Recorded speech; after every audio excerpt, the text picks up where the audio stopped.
Look so excited, guys. Ah, you scared me. It's the pre-show, the show where we talk about what we're going to do on the show. We've been doing a little bit of that thus far, but either way, it's all brought to you by spinwizcomics.com. Oh, we have a video. Let me find that damn video. I did not make this video.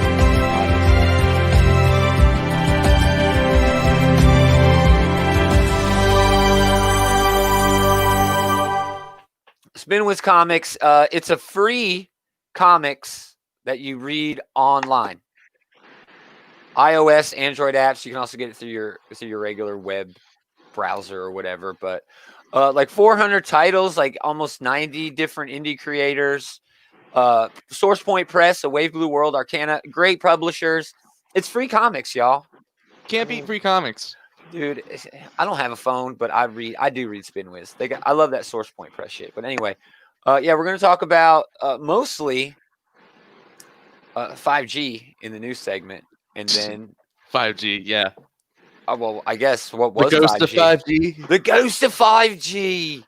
DC Comics. Well, I guess it's more accurately, it's like reanimated corpse, right? Because it was an idea that was kind of like it was like scratched and now put together. That's what I've been doing all weekend, guys. I've been watching Frankenstein, the old Universal monster movies. Oh my gosh, those old turds. Oh yeah, they're so old.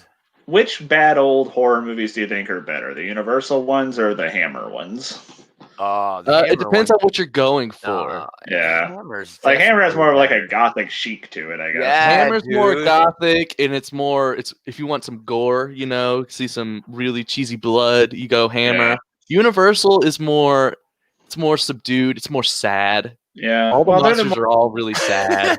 They are by far the more iconic of the two, I would say. Yeah. Well, they're the oldest because Frankenstein was 1931. Something like that. So this is first segment stuff because I've been watching the hell out of some movies too. So yeah, the show's gonna be great. We got some. Our only news is Future State, so we might go book by book for January on that damn thing. We might, but we do have Geekterion collection coming up Tuesday. We're talking about They Live. I'm gonna watch that again right after this show. It's good. It's good. But yeah, we're going to talk about that. And then the week after that, we're doing top 5. Should I push the top 5? Let me push the top 5. Suss that out later. This is the intro for top 5. I think this is the good one. I've been doing all kinds of videos. They're lame as hell. This is the comic one. I have one for movies too.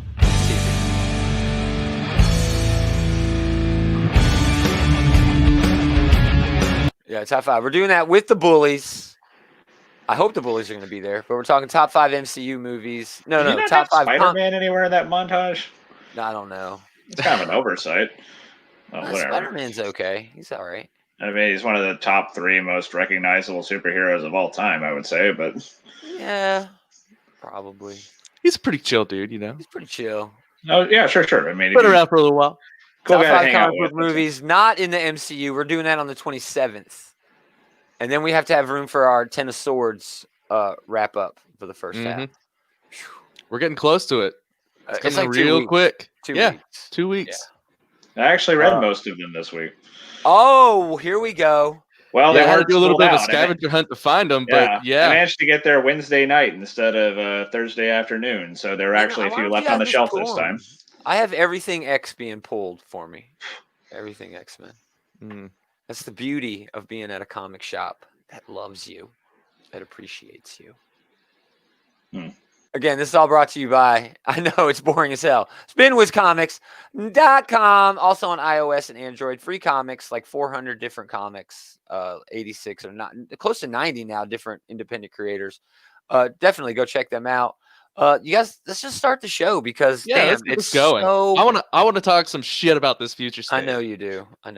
I guess I'll play defense for it a bit, but there's not much I know about it to defend right now. But here, I made a new intro. Let's do this new intro. Big fan of this one. This one is exactly what we're all about here.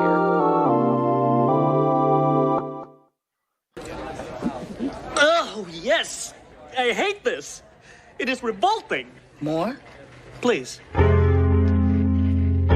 that's us. That was great. That was the best one so far. Thank you. Finally, some positivity coming from you assholes. I mean, if you sucked less, it wouldn't be an issue. I know. It's all my fault.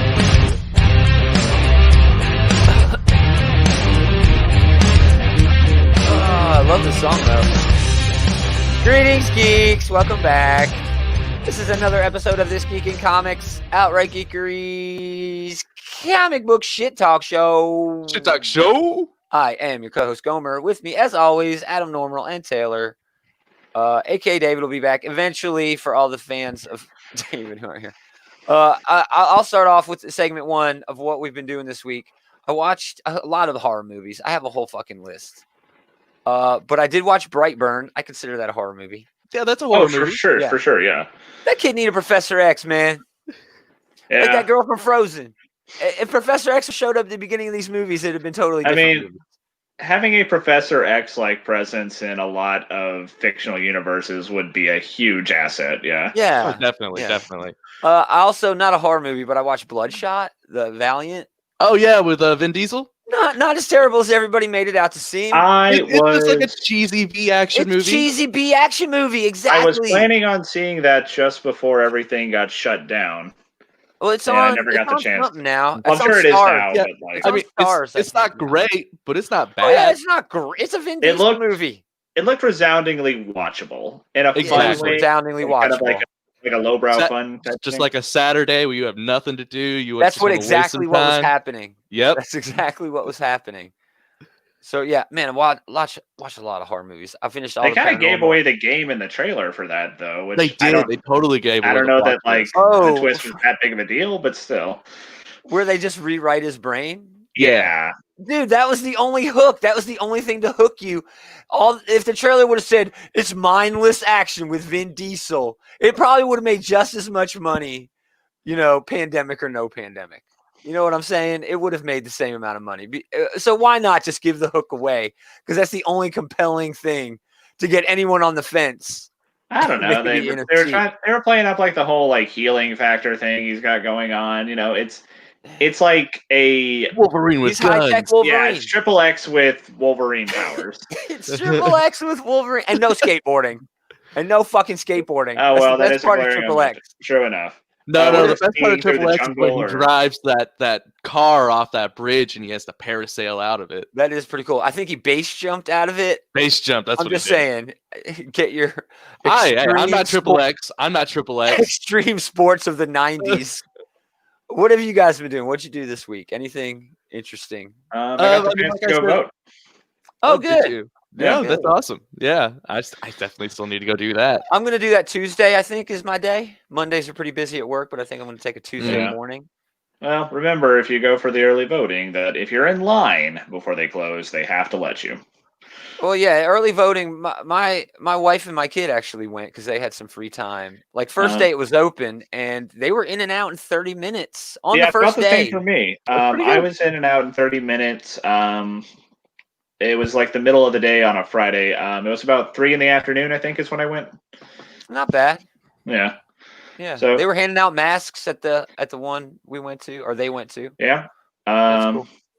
People were standing a good 6 feet apart in line, so worked out pretty well. That's good. Everybody maintaining your social distancing. Good. Yeah, the one I was at, most of the line was outside too, which also is helpful. That's good too. Awesome. Yeah.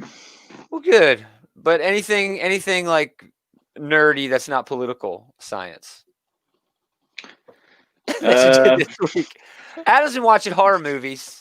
I've been watching old horror movies. I've been watching the old Universal classic horror movies. I'm talking about Frankenstein, Bride of Frankenstein, Wolfman, all of those. That is some old shit. I was watching some original series Star Trek yesterday. There you go. Damn. TOS Trek?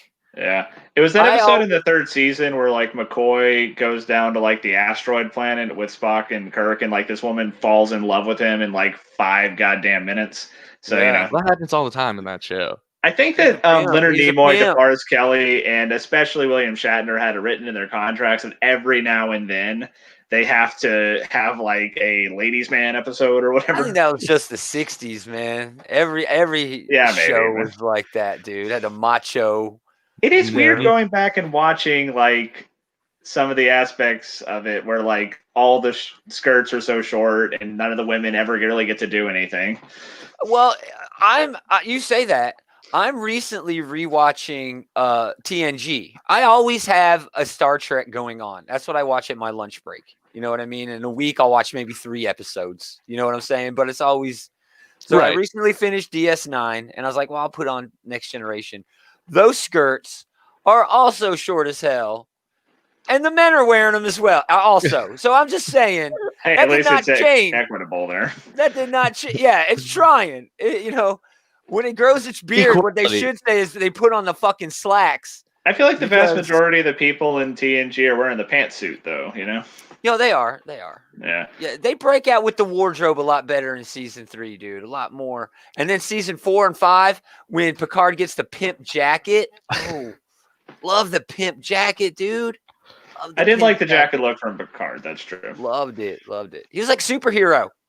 When you get a jacket, it's like Indiana fucking Jones. Oh He gets yeah. that jacket.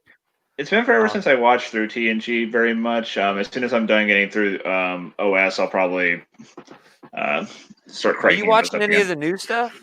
I'm watching Discovery on CBS because I never did get CBS All Access, so this is my first chance to be watching it, really. Oh, I see what you're saying. You're watching it in the season 3 just started, and it started off with a hell of a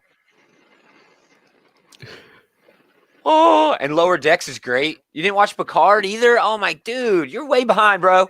I don't have They're All old Access. Trek, okay? They're new Trek now. He's okay? not gonna pay for that Star Trek because that's all there is to pay on that. Yeah, that I love service. Well, you Star get a Trek, free but trial. like, yeah, I I've- guess, but I have never paid for CBS All Access. When I signed up for the free trial, as soon as I went to end it, I was like, hey, why don't you come back for another month? And I'm like, okay.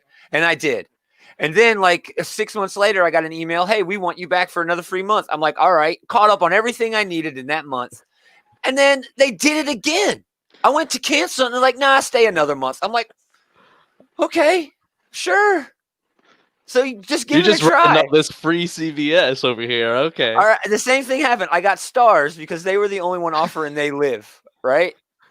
So I got the free trial. As soon as I went to cancel, they were like, hey, why don't you stay on for another month for 99 cents? And I'm like, okay, Okay. Why not? I'll do that. So I'm yeah, now I've listening. got it for another month.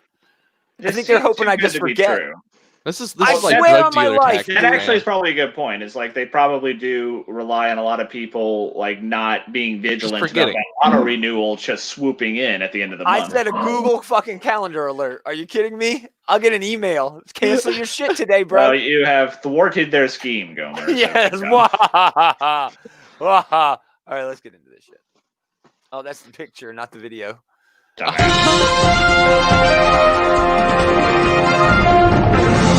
That is not the first or last mistake I will be making this episode. DC We all know that, Gomer. You don't have to tell us DC. that. DC Future State. Man, I got to cut the end of that damn video. This is a 2-month-long line-wide event beginning in January. No other books but these books. Except Rorschach will probably still come out. Yeah, I'm sure the Black Label books will keep going, and then All like of the the- mini-series books will still go. All of the Sandman, which was Vertigo. I'm sure line or that will whatever. keep going. Yeah. So not really. Spotlights the world's greatest superheroes in fresh new roles with all new characters taking up their iconic mantles. An incredible array of talent. I mean, how do you guys want me to do this? There's so much. Well, first, Well- just explain what the event is. Yeah, we should probably It's in talk the about it future. broadly first. It's in the future. The characters that we know are either dead or doing other things. Sounds a lot like Future's End to me. And young people, young newer characters have taken up their roles. We have seen what's her name from Far Sector Mhm. in a role there. I'm cool. Yeah, I love that So character. that's just one little hint, one little tidbit that they're spitting at us. I mean, I don't know what else to say. I have so much on this. I mean, there's so much. Yeah, so basically Yeah. this event's going to take up the entire DC line for 2 months. Yeah. All of these books are going to be replacing the normal books. Man, this just this just hits me like filler, kind of. Well, it You does. know? It does but seem come- like they're just Go ahead, Taylor. workshopping. It seems like they're workshopping a bunch of new things all at once. You It's might think of this as a throw things at the wall exercise to see what's going to stick. I do see that. Some good things could come out of that, but it does seem odd that it's going to be absolutely everything that they're doing for January and February. Well, I disagree we know this to an thing. extent there. Yeah, we know this thing came partially from 5G, or what used to be 5G. Yeah. Some of those ideas are being, repurposed for this event. And I'm cool with that, but it really feels like DC is using this 2 months to freeze up their entire line so they can decide what they're going to do for the future, because we know they just had that really big shakeup with their editorial staff and just the whole makeup of DC. But is there anything wrong with that? There's nothing wrong with that. I just don't expect me to buy your 2 months worth of filler, especially when they are priced like $6 for a book. They are. My takeaway from this is, yes, there were some problems with 5G and things had to be retooled and repurposed, but on the heels of an aftermath of a crisis, Yeah. Doing an Elseworld style book, Mm-hmm. that's DC's bread and butter. Oh yeah, it the is. aftermath of a crisis and an Elseworld style. See, And that's the thing is like doing this after a crisis works on two levels here. Yes. Because it's after in Universe Crisis, the Dark Knight's books, and it's also after a pretty Real world dire crisis. Yeah. Yes. So it might be a moot point whether or not this is a good idea. It might be something where they need to like get some time for them to recalibrate and retool here. Right. Sure. And and I'm sure there's a plan for March. I mean, yeah, they definitely have. I'm sure there is. But sure. if this is going to give them really, some breathing room, it might be worth them doing just for that reason alone. 100% agreed. I'm not really anti, the story of this event. For all I know, the event itself could be awesome. It could be great. I'm just anti the eventness of this event. The fact that it's taking over the entire line. It doesn't have to take over the entire line. Right. Like, that's a common complaint amongst comics readers nowadays in general, right? Is that like the events suck in everything else around it, but that's never been more true than with this. Sure. Right. Sure. And not only does it everything. Not only does it take over everything, but it's a hell of a lot more expensive. That Batman book is like what, $6? Most of them are at least $5. Future State, the next Batman #1 is a $9 book, 64-page. Jesus. $8 book, cardstock cover, $9. Yeah, I'm not buying All that. of them have cardstock covers. Well, this to me is DC, like you said, biding their time. But man, they are, like you said, also they are putting all of the eggs in one basket, dude. If it's 64 this is make or break for their first quarter. Yeah. Oh, definitely. Like if it's 64 pages, that comes out roughly to like the price of 3 books anyway. Sure. But that's a big asking price for sight unseen. It's filled with a bunch of who cares. I mean, I don't know anybody who's really writing any of this stuff. I have that, man. The Aquaman, Brandon Thomas and Daniel Sampier. I do have heard of Daniel Sampier, but I don't know who Brandon Thomas is at all, and they don't really point that out in the solicit. As far as I know, a lot of the writers on here, the new writers that they're getting, are from animation and WB TV stuff. Which is not necessarily a bad idea. A bad thing. I mean, television and comic books do translate very well to each other. Especially with the new plan that Jim Lee and others established at DC Fandom, where they're trying to keep everything a little bit more cohesive in terms of medium hopping. You know what I mean? They want to make sure everything is sort of, if not connected, still all has the same basic flavor. Yeah. But I don't know how this does that, because these are not characters with flavor that we've ever seen before. We don't know a Batman who lives in Gotham that's been taken over by the Magistrate, this evil villainous Big Brother type organization. Batman's supposedly dead, but he's Batman. not. I guarantee you that's Batman. No, Batman is alive. Bruce Wayne Batman is alive in this book called Dark Knight or whatever. Dark Detective, and Dark there are Detective. people thinking that that's another character. Not No, it says in the solicit. oh, does it? Batman Dark Detective. The world thought Bruce Wayne was dead. They were dead wrong. When the sinister paramilitary organization known as the Magistrate seizes control of Gotham, the original Batman went big to put them down, but even the Dark Knight couldn't predict how far this evil force would go. Now Bruce Wayne is on the run. Oh, He okay. ain't dead if he running. No, he not. So it's a lot. Well, It's then I don't know. weird, dude. Because you're right. In the original PR for this, it said about the Batman books, Bruce Wayne is dead. Here's a new Batman. Well, no, we're still getting Bruce Wayne if we want him. He's just future Bruce Wayne doing who knows what. Just running, Okay, getting so his cardio in. in general, like just kind of basing this on like the story merits, it doesn't seem like it's a lot of bad stuff. Seems like a lot of this could be pretty cool. Yeah, the story could a be lo- great. Who A lot of knows? this is stuff I'd genuinely be interested in checking out. But as Adam points out, there's a pretty hefty price tag on all these books that might be a big barrier for a lot of people who are like just vaguely curious about this. The Batman books are high priced.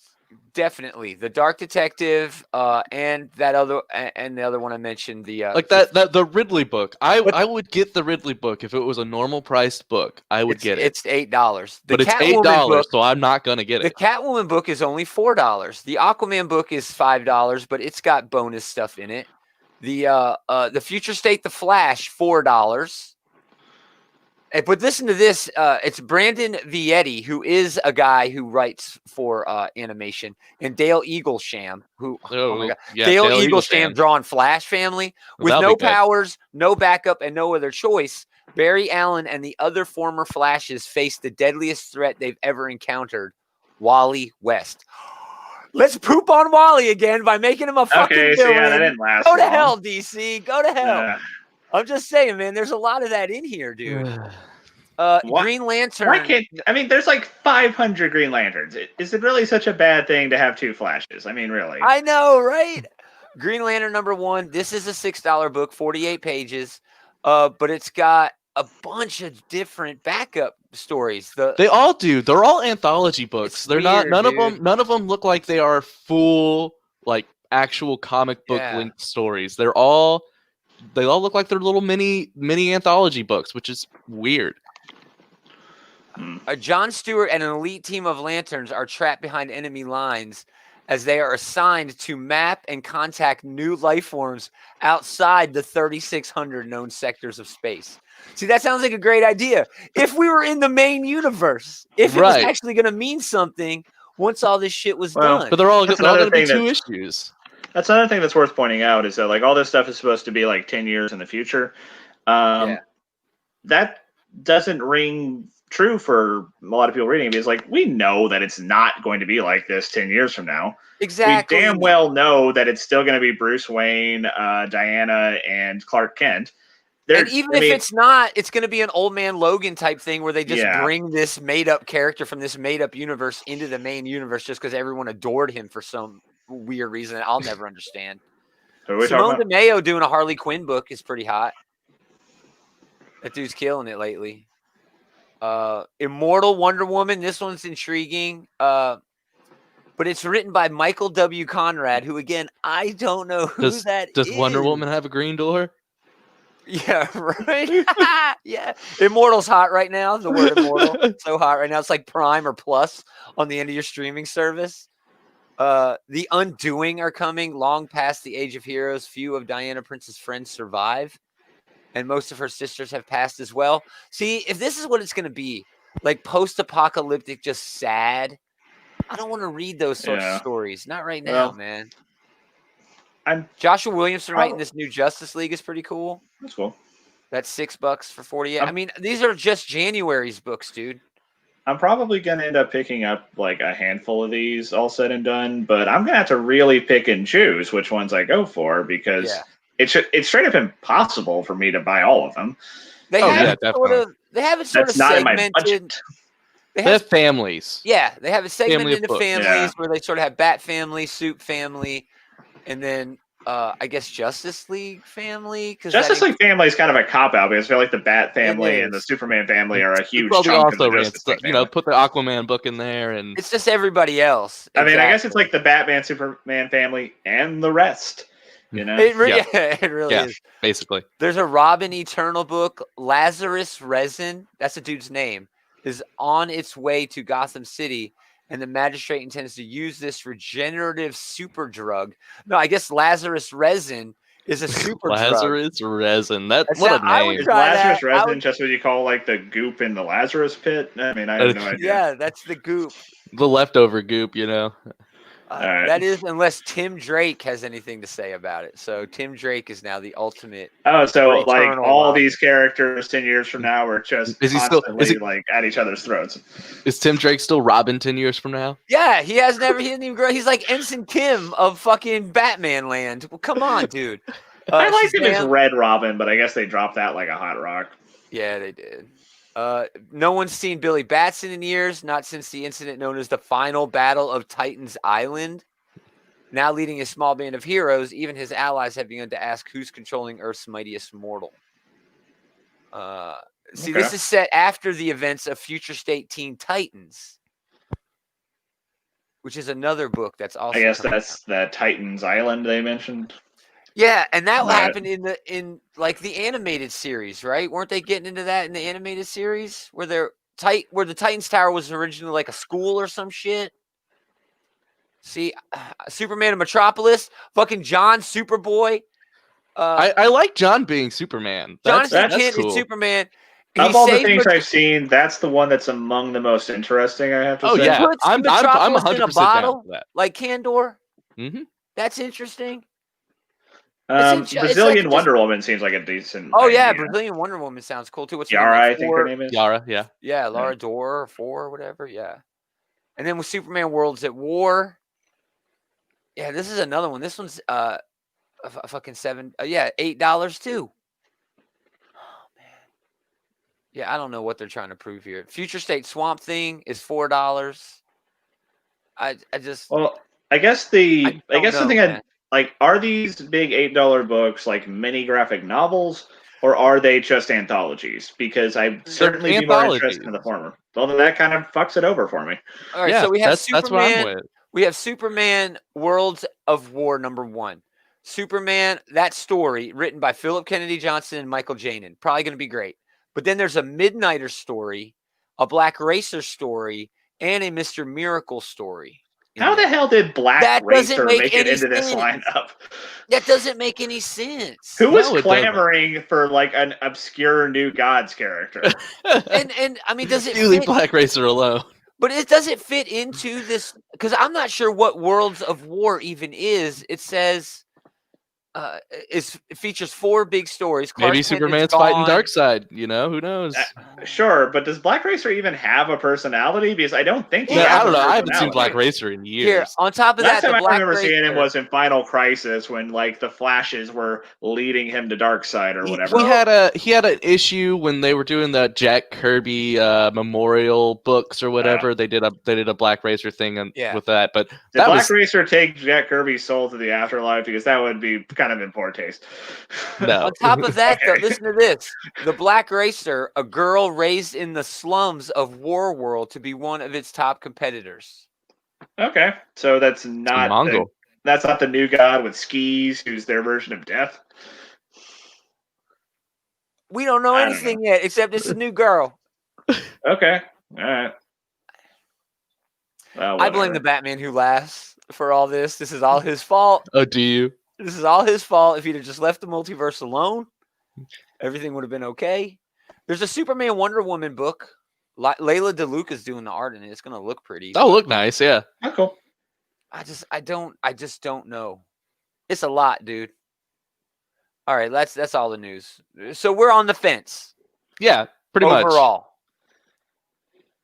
And I'm sure leaning. some of it- I'm leaning negative, just off of price and the Price is extent of where this- you win me over because these books are Yeah. very, very heavy. If a lot of on these the were like wallet. normally priced books, I'd be more than willing to give a few of them a fair shot. Mhm. But sight unseen, $8 is a lot to ask, It's a lot, dude. It's a lot. especially if last it's a damn anthology. Last bit of news is food news. The Coca-Cola company is doing away with Tab. That's sad. Their first diet drink. It was their first diet drink. And yeah, by December 31st, it will be gone. My only history of Tab is when what's his name? No, not George. What's his name? McFly kid. Oh yeah, You know, from Back to Marty? the Future. Marty. Yeah, Yeah, you know, Marty. God damn it, Gomer! Come on. Well, I get him that Marty confused kid. because he You looks know, like the his one with dad the and one his with the life great-grandfather, protector and on. it's The weird. main character, yeah. Yeah, he ordered a tab. He's like, you can't get a tab unless you do Mm. Yeah, I mean, I think Tab I've had one objectively tab ever. tastes. I mean, it's objectively a horrible tasting soda. So Saccharin is gross. All right, we don't have any books.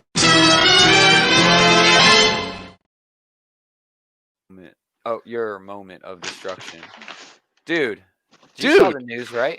Yeah, did you see those new Studio Series Transformer 86 toys? Dude, that is what we are talking about. Holy crap! I mean, Let's a lot of them, I will say, do look like they are reissues of ones we've seen before. Like this Hot Rod, he looks like a reissue, sort of the Headmaster one, except this one's obviously not a Headmaster. He has a different head.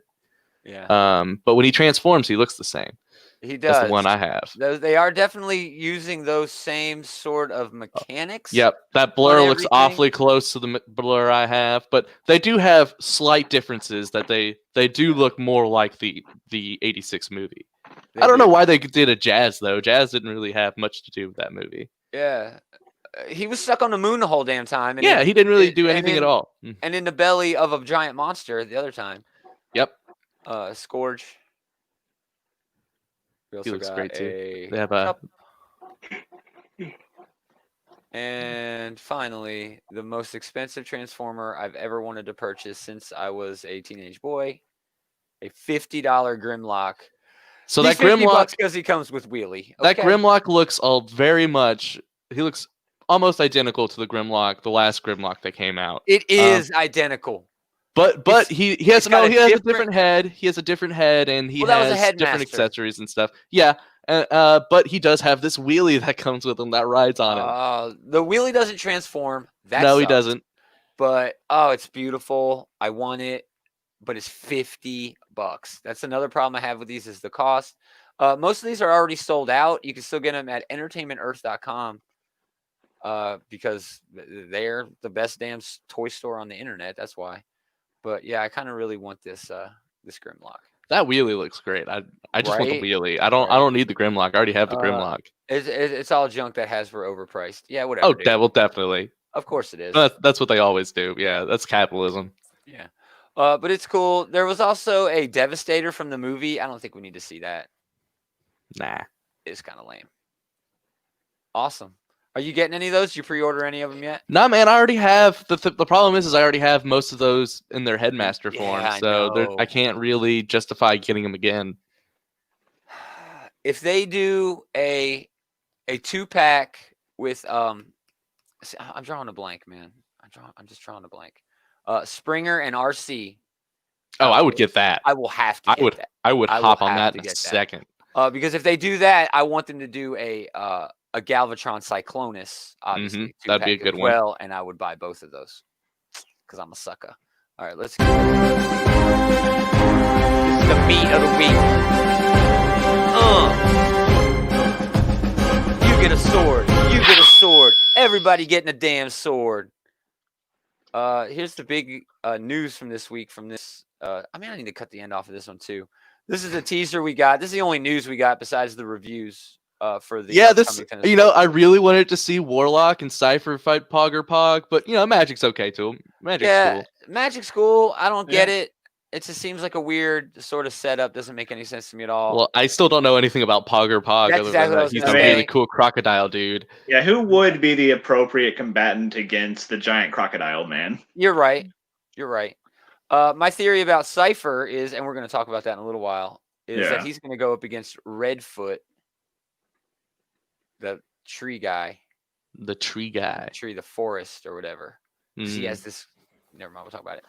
First book, Tennis Swords Handbook, Michael Sullivan and the Otamu team. This is a fun resource, but overall, kind of a that thing letdown. is thick. It's thick, bro. It's thick. It's got a lot of words, not a lot of pictures. I wanted more. Oh yeah, I definitely wanted a bigger book. I wanted more entries. This should be a number 1 of however many series. Feel like it's gonna be that. No, it doesn't. This feels like the only one. There's definitely should have been more, but that said, what they did give us, there's a lot of meat on that bone. Yeah. Why didn't they reprint the maps? For the Krakoa section, for example, they're referencing a larger map where these places were identified. Well, why not just add an extra page and throw the damn map in? Jerks. Because they want you to cross-reference, Gomer. I don't want to have two windows open, okay? It was less revealing for the characters and a little bit more confirming what we already knew. Yeah, I haven't read the whole thing. I've only read parts of it. I read it. Oh, I know twice, you. I know you actually. had. I read I know it you. sitting on the can. Oh, I'm sure you did. I'm sure you devoured the whole thing while just sitting there. Thank you for that image.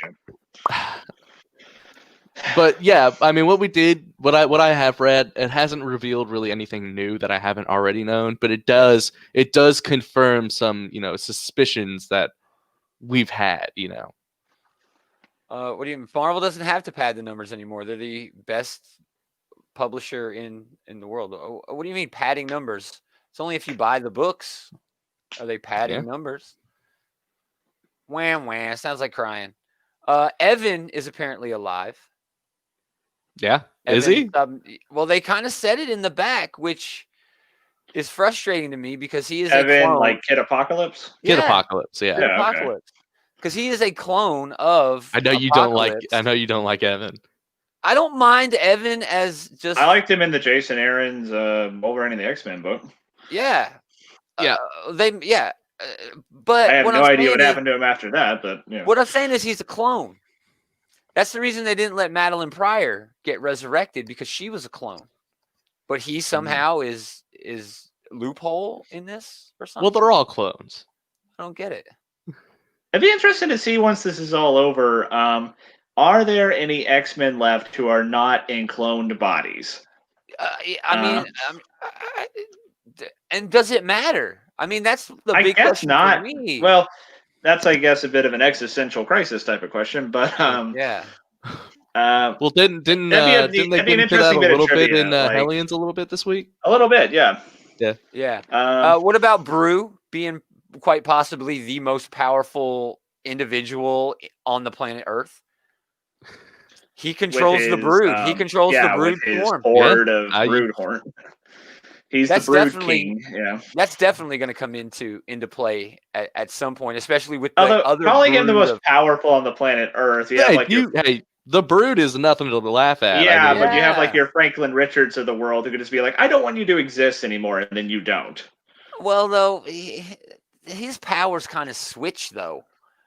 He can be all powerful 1 week, and then the next week it's like, because they had to he never does anything anyway. They never go through with him ever actually doing anything. It's like the ultimate nullifier. Has the ultimate nullifier ever actually been used in the Marvel universe in comics? I don't think so. I think it's this big like thing where Galactus is scared destroys of it. whoever uses it. So yeah. It's weird. It's weird to me. Anyway, let's talk about Hellions. Hellions number 5, Ten of Swords, Part 6. Zeb Wells and Carmen Nunez Carnero. This one was funny. This was my first issue of Hellions that I've read. I haven't picked it up before now. Most of the characters were a lot of fun. Like, I always like seeing Mr. Sinister. Like, Zeb Wells doesn't quite have a lockdown on the character like Hickman does. But Empath was a great douchebag. I hated Empath. I loved Empath. I fucking hate. I loved Mr. Sinister. Mr. Sinister and that whole Kate bit was great. Mr. Sinister arguing with himself about who's going to get to go. Because it doesn't fucking matter. They're both the same person. It doesn't matter. I love that thing where it's like Magneto's like, you know what? I think I'm going to change my vote. Towards the beginning of the book. Right. But I don't like Empath because I don't like this is the designated asshole character that like shows up in these sections. Since you did miss the previous 4 issues, everybody in this book is an asshole.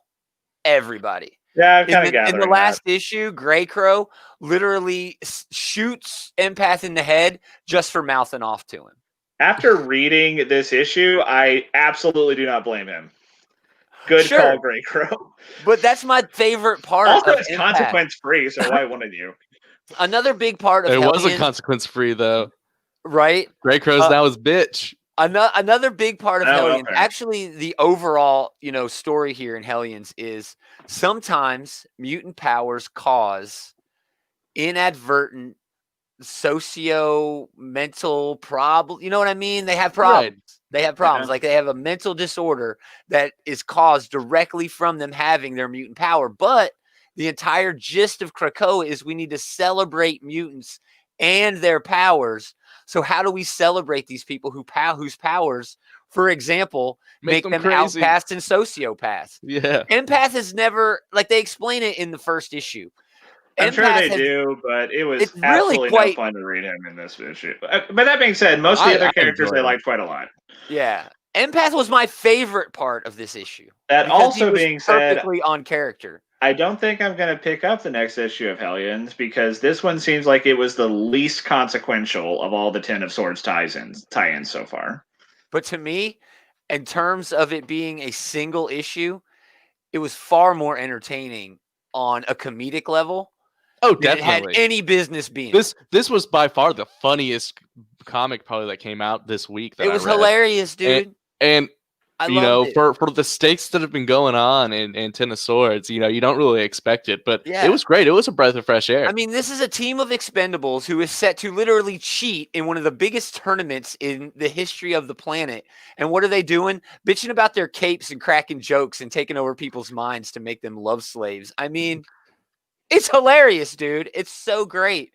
And All the stuff with only- Sinister made it worth the price of admission for me. I did like the Yeah. part where it's like, favoritism will be arbitrary and rampant. exactly. Yeah, dude. Yeah. I do. Sinister's a fun character. Yeah. And you're right. I Hickman hated does him. get him better.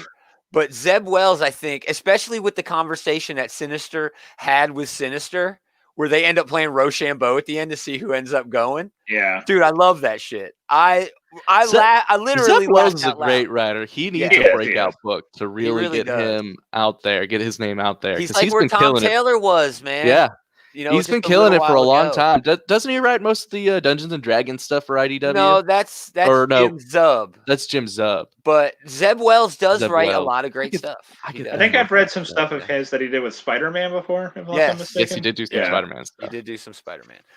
Moving on, New Mutants number 13, Ten of Swords Part 7, Ed Brisson and Rod Rice. Take I was a big deep fan of dive. this one.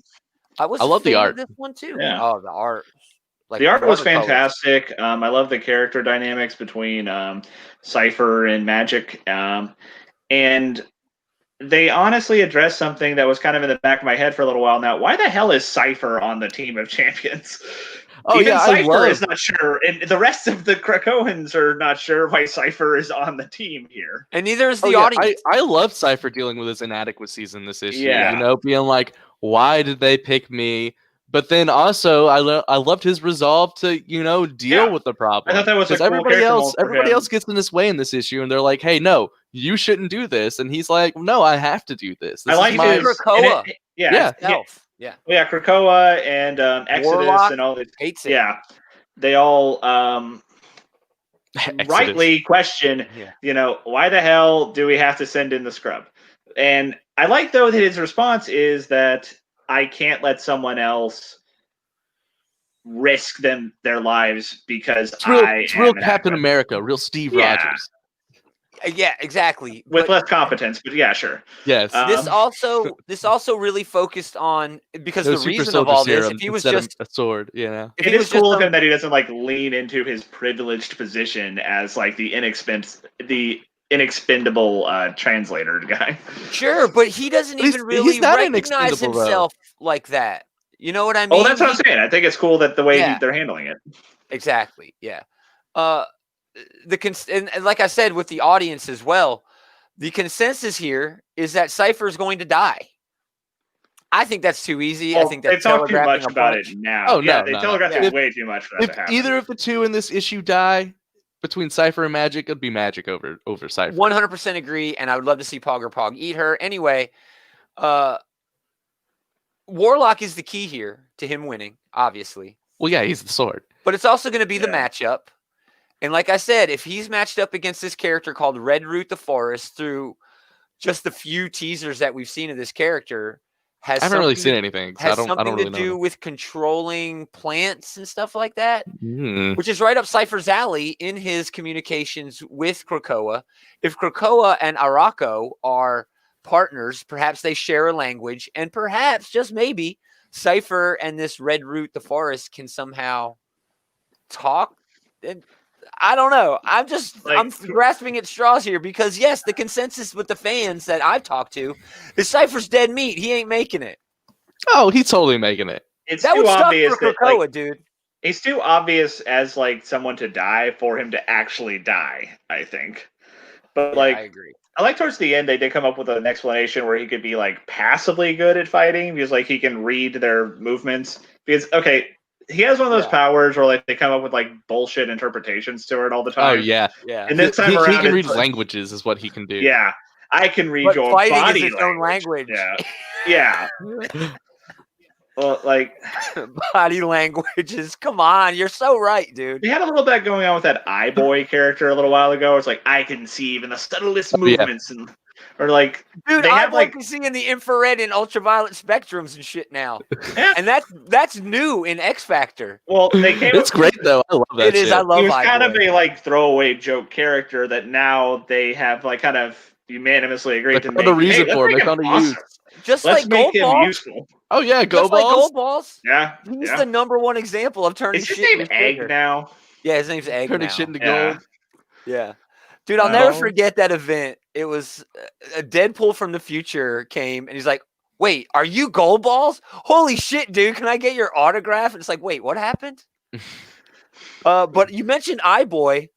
At the end of, you mentioned it earlier, Aaron's Wolverine the X-Men run. Yeah. iBoy spends his entire adult life living in a satellite that has wall-to-wall televisions, and he's monitoring all activity on Earth at all times. Which, again, like you said, somebody will come up with a character that's just goofy and stupid and ridiculously dumb. And another person will be like, hey, that's a good idea. Brian Michael Bendis invents a character that literally spits balls out of his chest. And Hickman's like, no, dude, those aren't balls. Those are eggs that resurrect mutants. Cable number 5, Ten of Swords number 8, Gary Derrick. This is the one I missed, but I did read the synopsis. Phil Noto. It's basically Scott, Jean, and Cable take a family getaway to the Sword space station after they turned it on in the last issue with his cool space sword. But the station was taken over and its previous occupants killed by a faceless death called the Vescora, who come through this weird sci-fi gate thing. Yeah. The family wins. Cable heads to the Voltus Glade and takes his spot amongst the other champions of Krakoa. It was really the least out of the three this week. You know, the Phil Agreed. Noto art was still great, but you know that enemy, that horde you were talking about, like this is a real back burner, something that they're going to deal with in Sword later on. If probably. I'm taking it as part of the Ten of Swords event, yeah, it was not very good. If I'm taking it as just a Summers family adventure, this is the most skippable out great. of all the books that I've read so far. But I think this will be one of the most integral books to something that is going to come later. When Maybe later in Sword, yeah. When these Vescora folks or whatever, you know. But even the Vescora people, I wasn't really impressed by them. They kind of seemed like jumps, you know. Well, yeah. Well, I mean, I figure Wolverine is the powerhouse of the Summers house, you know, the house on the moon. But yeah, Cyclops was killing it. The hell he is. Fucking Vulcan's up there. No, does Vulcan have his own room? Vulcan doesn't have his own room, Vulcan does has he? his own room, yeah. Oh, well, yeah, it's Vulcan then. Where the hell's Vulcan been? That's another one of these. He was blowing of- up. He was blowing up plant people on the moon. That was a really Nobody cool read. tie-in to Empire, by the way. The It whole was. thing with It wasn't Vulcan, that like bad. nuking the guys on the moon. But But I really like this because the art, of course, Phil Noto. But the first appearance of these new villains, who are obviously going to be wildly important later, was very cool for me. I really like that. So, but like you said, kind of a middle of the road week in terms of growing the overall event. I want to see more of the Iraqi champions, dude. Oh yeah, definitely. They wanna are see more still of a those big folks. mystery to are me. we just not going to see them at all until we start fighting, I guess? I hope not. I bet you will get your real introduction to them in that Stasis book. They'll Where it's probably just gonna spend be a all lot of them. I'll probably spend a lot of time introducing each one of them, like All we've one by gotten one. is Solemn, and that's been the best stuff of. Oh yeah, so Solomon's far. great. Oh, Solemn's so good. Ben Percy, he knows how to write.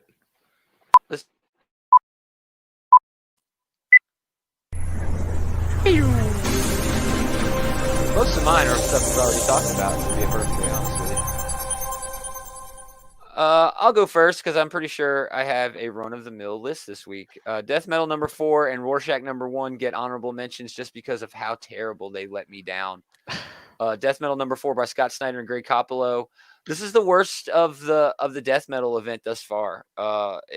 They telegraphed their punch, literal punch, with Superboy Prime switching sides, and I liked it. I didn't get it. Rorschach number 1 by Tom King and Jorge Fornes. What a turd, man. I did not like this at all. I was bored. There was no action. There was a hint of political intrigue, but it never got even close to there. But my number 3 book this week, Commanders in Crisis, number 1, Image Comics. Steve Oh, man, I Orlando. never got around to this one. Oh, my gosh. David Tinto. This is an attempt to tell a Big 2 style crossover event. Not Big 2, specifically DC. Sure. This is with a the whole crisis. crisis. Yeah. But in an independent series. And it's pulling it off pretty well in this first issue. It is bogged down a little bit by requiring the reader to have a little bit more background story on the characters and a little bit more world building than you'd expect from the first issue of an event. But it was quite good, man. I think this should have been a double-sized issue. Otherwise, if it wasn't for X Books this week, this would have been my number 1 pick. Awesome. Go ahead. Who wants to go? Who wants to go second? I'll go. Okay, go. I have an honorable mention. Green Lantern season 2, number 8. I'm really only mentioning this because Liam Sharp's art is fantastic, and in this one he has sort of like I guess more of a, I don't know if it's watercolory or I don't know. Wow. It's not his typical style. It looks completely different, and it looks great. This issue takes place mostly in the antimatter universe. And it's told backwards through time. Oh wow! Yeah.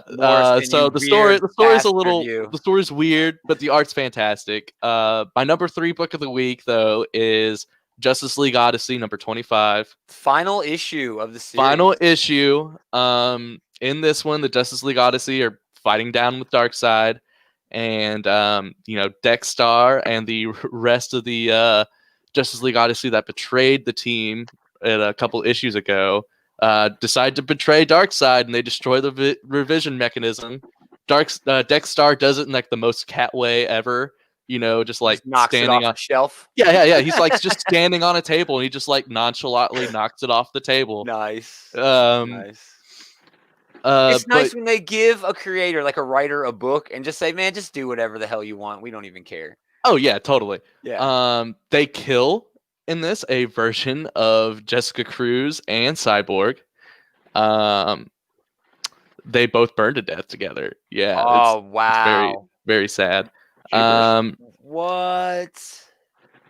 And Damn, I have then to catch up on this. Maybe my 2 months where there's no DC books, you'll read this. I can catch up on everything else. But basically, the big thing that come out of this in the end is Darkseid loses the revision mechanism, but before he lost, he was able to restore Apocalypse at its prime point in power, and now he is the ruler of Apocalypse. Basically, cool. Darkseid's back.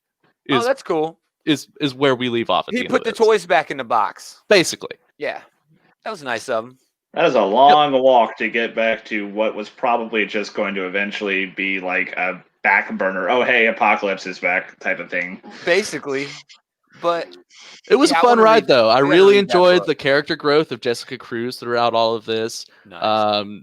She really went from, being scared of everything to facing down Darkseid at the end. So wow, it was great. Jessica is one of the better characters to be introduced in the last several years, I would say. Her and Simon both. Yeah, sure. Yeah. Really love Taylor, that book. honorable mentions and number 3. For my honorable mention, I'm going to do Avengers number 37. That was fun. The end of the Age of No Shoe. Yeah. This is a very dumb but very fun story arc that they've been doing. It feels like a kid with his action figures just mashing them all together. That's its own kind of fun, honestly. Oh, yeah. This is probably one of those things I was just saying, where I like when they give a writer a book and they just say, "Do whatever the hell you want." Jason Aaron's earned that. Yeah. Oh, definitely. His Thor run has earned him anything. He can do whatever he wants. I mean, Jason Aaron has a particular talent for just like directed madness. Sure. And this was a lot of that, where you have like Phoenix Force, Moon Knight facing off against Allfather Thor, and you have So weird. I love it. A She-Hulk with the Iron Fist and Blade with the Eye of Agamotto, and just it's Yeah, I didn't know the ridiculous. It's fun. Some of those powers I didn't know you could just like hand out like candy, but I don't think you can, but they had some weird unk that they could like absorb them. like and like it's I didn't know you could just like hand out Sorcerer Supreme. I thought that was Yeah. a I mean, title you had to to become the earn. goddamn Iron Fist, you have to punch a dragon in the Yeah, heart. man. Yeah. So, Loophole. I got the loophole. as far as like the hard and fast rules of Marvel Universe lore, this has been shitting all over it from the beginning. But it was for a fun read. Yeah. Um, I skipped Age of No Shoe because I'm not the biggest Moon Knight fan. I'll just admit it. I'm not. So I kind of Moon Knight comes off as a real jackass in this. So Oh yeah, he's a real dick. but I yeah. am excited about this new Phoenix thing. This Phoenix storyline. Oh yeah, I we got am gonna be Avengers reading versus that. Phoenix, which Yeah. it's been like 7 years. Your I boy guess, since Wolverine they- showed up at the end of this issue. Yeah, I know. That's what I was like. Hey, Jason Aaron has a few pet characters, and Wolverine is one of them. So you Yeah, had to that was figure it would nice. happen eventually. Yeah, and he does well with the character. Oh, absolutely. You know, That wasn't a complaint. This whole Jean Grey Um, school was an awesome take. It was. on That was a great all run. of those characters. It was Husk, cool he made me seeing love Husk again. it was cool seeing old man Logan with the Phoenix Force towards the end of his Thor run. Yeah, It's always a delight when he's writing Wolverine, and I'm looking Yeah. forward to that next issue. nice. My number two. Oh, are you done? You're not done? Well, Go I ahead. didn't do my number 3. Oh, Um, those are just honorable mentions. Holy crap! I said Awesome. one thing, so no, yeah. no, my bad. Um, My bad. For my number 3, I'm gonna do Immortal Hulk number 38. This book, it's just kind of a long string of continuation of like pretty much every time this book comes out. I absolutely love it. Right. This one in particular goes into kind of a cool like fractured psyche thing that Bruce Banner has going on. It's a look into like the childhood trauma that created the Hulk, particularly the Devil Hulk, who seems to be like the manifestation of his need not only to have someone who unequivocally loves him, but also his need to lash out at anyone who hurts him from back in a time when he couldn't. It's making for a fun Al book. Ewing getting deep in this thing, man. Yeah, it's kind of interesting to see like the Savage Hulk that we're used to seeing. They refer to him as the big guy here. He seems to be kind of the manifestation of his pain, whereas Devil Hulk seems to be more a manifestation of his like deepest rage. Huh. So it's really cool. This book has always been killing it. I guess if you could come up with a complaint, it's that the leader seems to be really fumbling the ball here at the end after coming up with this gigantic, elaborate scheme. He just like kind of is like, oh hey, yeah, it's me, the leader. Like immediately like cuts the subterfuge with all the different puppets he has moving around. Yeah. Kind of seems like a dumb move on his part. And there's even a part where like Joe Fixit is like, for a genius, you're a real idiot, Stearns. Wow. But, wow. Yeah. I'm waiting to catch up on that too, man. If you're trade watching for this one, it'll probably read better like that. Yeah. But it's good month after month, and I always give it a high recommendation. Nice. Well, I'll go. My number 2 book, Cable number 5, Ten of Swords, Part 8, Jerry Dugan, Phil Noto. It's a slow burn of an event. Okay, we already know that, but it's making some room for some really intimate character moments, as well as planting seeds for things that are bound to bear fruit later. And this was a terrific read for me just because of those reasons. Phil Noto, of course, amazing art, but I like Kid Cable, and I love the whole family dynamic that they've got going on. They have such a weird family dynamic, man. It's so interesting, though, man. Who doesn't? What family isn't a weird dynamic? I know, mean, man. yeah. Well, in particular, though, Cable is like a de-aged son of theirs, and he lives on the moon with his de-aged sister, his mom, and his 2 dads. Exactly. I love that. Are you kidding me? But it's just and his hanging 2 out. uncles as well, because Yeah, and his 2 uncles. yeah. Havoc and and his- Vulcan are both there. And his The grandfather. 2 crazy uncles. And his grandfather's a Yeah. space pirate who comes to visit every once in a while. Yeah. So, I mean, we could go on and on about how the Summers family tree is a broken, jagged edge of about to fall over in the woods. weird comic book ideas all jumbled together. But that's another reason I That's love why the we're here, Summers right? family. I mean, Oh, yeah, definitely. Exactly. That's why we're here, man. Because they've actually kind of made sense of this dynamic to a point where this is just like them going out doing what this family would just normally do on a Tuesday. You know, this is like taking your family for a walk in the park. They're going to explore an abandoned space station Yeah. that's been Go taken over find by the weird alien aliens. horde. Yeah. And I just really loved that, dude. I love that aspect of just about anything when there's a family aspect to it.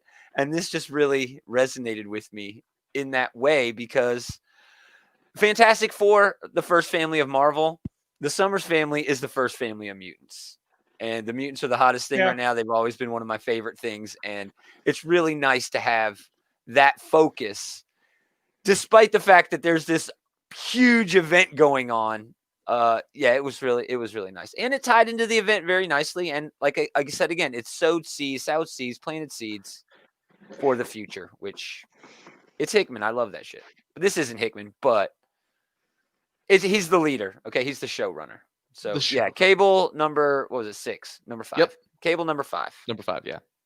Adam number 2. All right, my number 2 was Death Metal number 4. Yeah, I definitely agree with you. This is the less the least good out of the series so far. You know, it's he doesn't only use the word worst. Yeah, it is the worst. That would say that it is the worst of the book so far. It is the worst of the book so far. But I still enjoyed it. It's still delivered enough for me. That Greg Capullo art is still great. I still love to see Final Crisis Dark Side and the Anti-Monitor and Superboy Prime and all that. I really enjoyed Robin King killing Jonah Hex. I thought that was a great moment. Dude, he's got was it a gun? And if you get shot, it was like a knife or something. Or if you get stabbed with it, you go to go to hell. You go to one of the lowest pit of hell. You go to the lowest pit of hell where people who you wronged in your real life, demons, you. Look at that and they skin you over and over, and then your skin regrows at night, and then they do it all over again. And oh man, just the way Robin King said it, the way the dialogue was really it was really well done. Yeah. My biggest beef was the Superboy Prime MacGuffin or whatever the hell you want to call it. It sucked. We were talking about this before the show. They definitely gave too much of the story to that Trinity Crisis book. Yeah. If that Trinity Crisis book and this book were merged together, this issue would have felt really awesome. Yeah. All the meat was on that other book. This was just sort of the vegetables. Yeah, kind of, pretty much. But still, I mean, at the end of this, they give all their powers unknowingly, accidentally to the Darkest Knight, so he could do whatever he wants at the end. He rigged the Mobius chair beforehand. Yeah, whatever. Whatever. So I'm excited to see whatever the Darkest Knight's going to do next issue. I mean, that's another beef I could have about Death Metal. It has been a cycle of the good guys having a plan and the Batman Who Laughs knowing that plan ahead of time. And it's just been on and on and on like that since issue 1. A shitty character. He is. He's such a fucking Mary Sue. He is. Oh, he totally is. He is. I mean, it's a unique take on the Mary Sue because if you're half Batman, half Joker, you really don't have to earn anything. But you kind of do still have to earn it, because, yeah, I don't know, man. I don't know. It's sort of taking advantage of the multiverse in a way and our knowledge of these characters to create new characters, which is what everybody beefed about with all new, all different Marvel. If you'll remember Riri, and they whined about Riri because she's just a knockoff of Iron Man. Why don't they were using characters? Like time travel and crises. Exactly, do that, but people were bitching about that just because they were, If anything, this is worse. If anything, using the multiverse. We all know damn well why people were bitching about like Sam Wilson, Captain America, and Jane Foster Thor, and Riri Williams, Iron Man. That's why they're not bitching about this. Because there's no race or gender or anything involved. Batman Who Laughs is the greatest fucking character since sliced bread because no, he's not. He's the because he's an edgelord white dude. Yeah, he's an edgelord white dude. He is the edgiest edgelord who I have seen in a comic in a damn long while. With that said, Death Metal's dope. I hope they kill him at the end. I hope he's dead by the end of Oh this. yeah, I and hope never he's see his completely ass gone. I again. never want to see him again after Never this. want to but, see his ass but again. this has been great. Yeah. Who's up? Number 2. It's Taylor. Sir. Oh yeah, it's my turn. I'm gonna do New Mutants. Oh, I forget good the one. number. I think it's 13. 13. Indeed, it is. Okay. I really dug the art. I really dug the character dynamics. This book has been very uneven so far. I stuck with it's had 2 different writers on it, so It has, it's been all over the place. Yeah, absolutely understandable. But this is the strongest non-Hickman issue that I've read by a country mile. Sure. I really liked Cypher's dynamic with magic. I liked his dynamic with Warlock. I liked his dynamic with even Exodus in that brief scene where he's like, you know what? With I'm just going to Mondo. kill you. Yeah. With Mondo, with Krakoa. Yeah. Even Professor Xavier and him have a really cool chat, you know? Like, this issue was like kind of, I'm surprised by how much I like it, because normally when the issue is like people over and over again, like, hey, you obviously should not be doing this, I get kind of annoyed with it. But then like his response to it actually made it feel organic, you know? And heroic. Yeah. Yeah. This felt like an organic character choice that Cypher would do. It's not something that the writer is forcing him to do to fit his story. Sure. Yeah. Indeed. So yeah, I very much enjoyed this one. I look forward to seeing who he's actually going to end up fighting, because it still seems hard to believe that he's going to win, but I'm sure he will, because it seems too obvious that he'll lose, but we'll see. Well, what are the repercussions if he does lose? I mean, that's well, that's actually, a big that can make for a lot of really though, interesting because storytelling. Crow could just talk through Mondo. I don't know if that works right, dude. He might not like it, but he can do it. Yeah. If he can talk to Cypher, he can talk to everybody else. Had to, they have that out. He doesn't really like Mondo. Who No gives one a likes shit? Mondo, Krakoa but- does. Yeah, no one likes Mondo. I don't like half the people. I don't like 99% of the people I work with, but I still work with them. Still, I think it's better for them to have the rapport that they have, because Krakoa is such he's such an out. We don't know what he's going to do. We already know that he has they his own have agenda. it out, and if Krakoa could stop being a little bit of a bitch, they could get shit done. Wolverine's right. Krakoa is the big problem here. You're right. You're right. What other choice do they have though at this point? I mean, they've got to do what Krakoa says. I mean, they also did point out, that if he shows up, he's like, hey, I'm tagging out, Saturnine could just be like, okay, you guys are fighting with 9 people. Good luck with that. And from everything I've seen, they are fighting with only 9 people. There's only 8. There've only been 8 prophecies for their champions, and one of them is Brian and Betsy Braddock, which doesn't make any damn sense because Brian's not a fucking mutant. And there is a shot for I should have had it, damn it, a promo teaser where I counted all 10 of the Iraqi champions are there. There are only 9 Krakoans. Is Apocalypse in that? Yes, that picture? and Cypher. Well, and I'm sure there's a mystery Deus Ex Machina X-Men opponent. I agree with you. My guess: Magneto with the Cerebro sword. That would be a good one. Oh man! And then Magneto fucking dies. That'd be a big one. My number, is it me? Number 1? Yeah, it's you. Yep. It's another X book. Hellions number 5, Zeb Wells, Carmen Nunez Carnero. This was hilarious, dude. From the first page, when Empath is literally punching himself out of his egg, the dialogue was perfect. The mission is absurd. Their mission is all about cheating.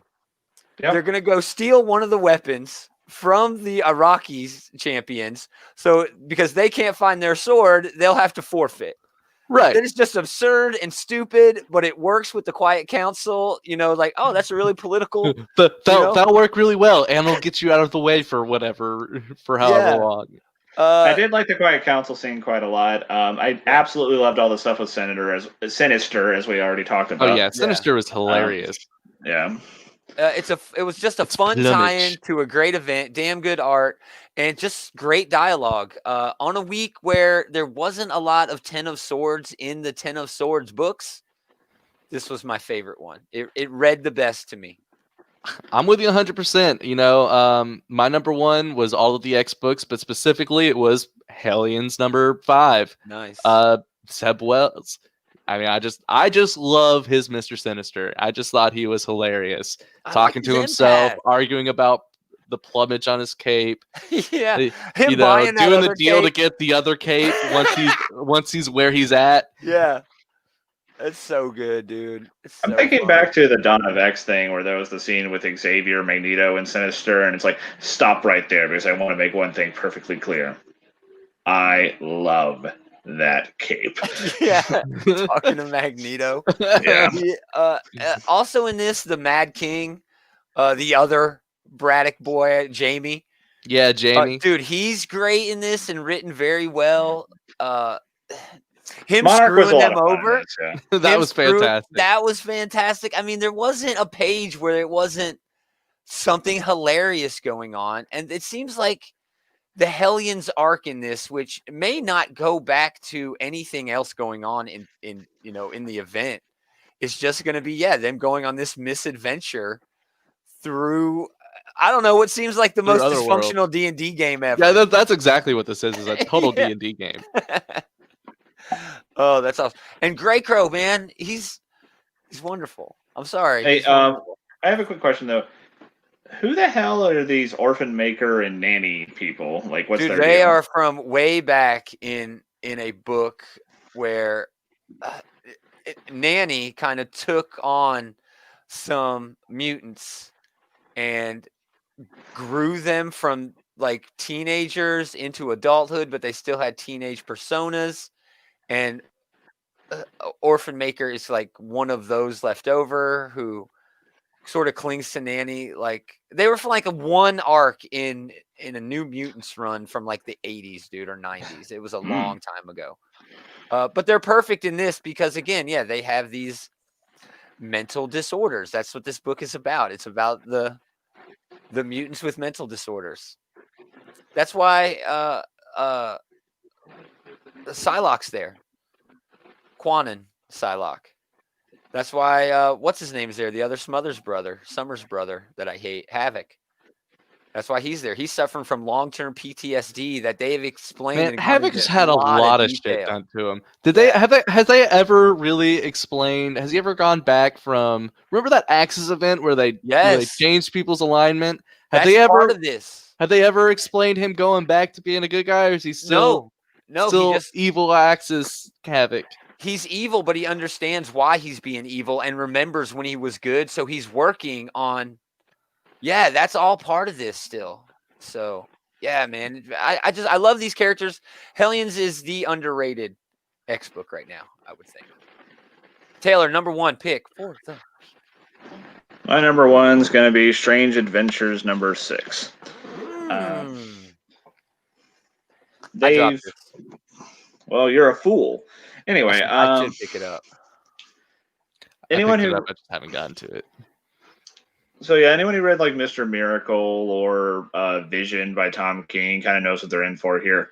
With this one, they're doing kind of a dual narrative thing. One where it's the past back on Iran, and one where it's the present, where it's actually more political and like social intrigue than it is anything else. This one features a lot of Mr. Terrific interviewing Adam's wife, whose name escapes me at the moment. I really love the way he writes Mr. Terrific.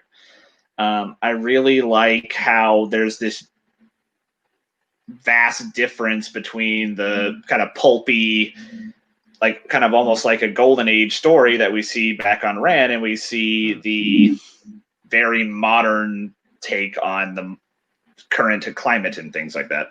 There's a lot of intrigue about like what is the real deal with what happened with the Picts. Is Adam Strange actually full of shit? Yeah. In terms of him being the hero of that war. Yeah. I read the first issue. Yeah. Is there more of a dark undercurrent to it than he's willing to admit? Is he just preying on people's paranoia about the Picts showing up and things like that? Huh. I've read every issue up to this one. I haven't read this particular one, and you know, It hasn't really been knocking it out of the park for me, but I will say the art has been fantastic. Yeah. For both stories, the art's fantastic. I Is don't it know. 2 artists? There's 2 separate Oh, artists. that's fun. That's interesting. So you guys didn't read Rorschach though, but you guys read this week? I didn't even know Rorschach came out this week. So no. Yeah, Rorschach did come out this week. Man, I'm kind of not the off the least Tom bit King train. For me, I am not the least bit interested in reading any Watchmen, anything that isn't Watchmen. You should watch. Did you watch the HBO show? I never did. I heard good things, but I think it will change your mind. Dude, I went into the HBO show like you, saying, no, Watchmen is the greatest piece of graphical fiction that was ever written, ever created. They shouldn't mess with it. Every time they have, the movie and that before Watchmen nonsense has been crap. Don't touch it. It's the best season of TV I've ever seen. I don't know about that. In my it's opinion. good. It's good, but by the amazing, time dude. it got great, I had already not given a shit. did Tom King write the TV show? No. What It the was hell does that Damon have to do with Lindelof. this book?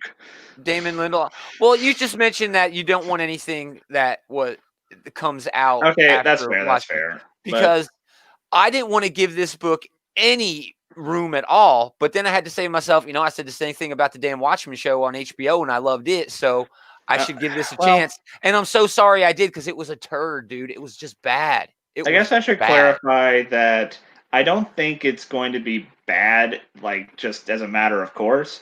I'm just saying I don't have any built-in interest for it. Sure. And I didn't either until I got my Watchmen fire back, from that HBO show, which I really think you would like. Did you watch it week to week, Adam, or did you stream it all? Did you binge I it? streamed it. See, I binged it all as well, and I could not stop watching. It was wonderful. I couldn't. It took a couple of episodes for it to really hook me. I couldn't get into it at first. No, I was in it from the beginning, from the eggs. She cracks these eggs in a bowl, and it's like a scene from underneath a glass table and a glass bowl. And when she cracks the eggs, they make the smiley face.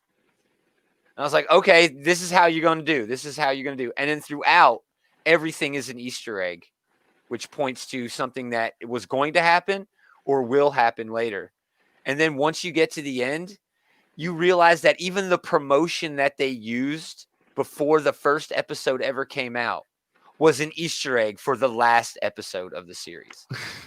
And it's sort of that web and that sort of, level that they're going on. It was an homage and a sequel, and it was respectful, but also added on to that source material. And yeah, I was blown away, dude. I was blown away. I don't want them to do any more. One season's enough, and you shouldn't screw with, perfection that way. But yeah, I loved it, man. And I wanted to hate it, Taylor. Honestly, I wanted to hate it. Awesome. Thanks for listening, everybody. This has been this Geeky Comics. If you listen this long, definitely find us all over the place. We're on Facebook, YouTube, and Twitter at Outright Geekery. Also, patreon.com/Outright Geekery. We're just asking for $1 a month. That'd be nice if you gave us $1. We'd still, just be doing the same. Just a tip. Just a tip. Also, listen to everything else we do on here. Tomorrow night, we have the preview show. We do that every Monday. We talk about the new books coming out that week.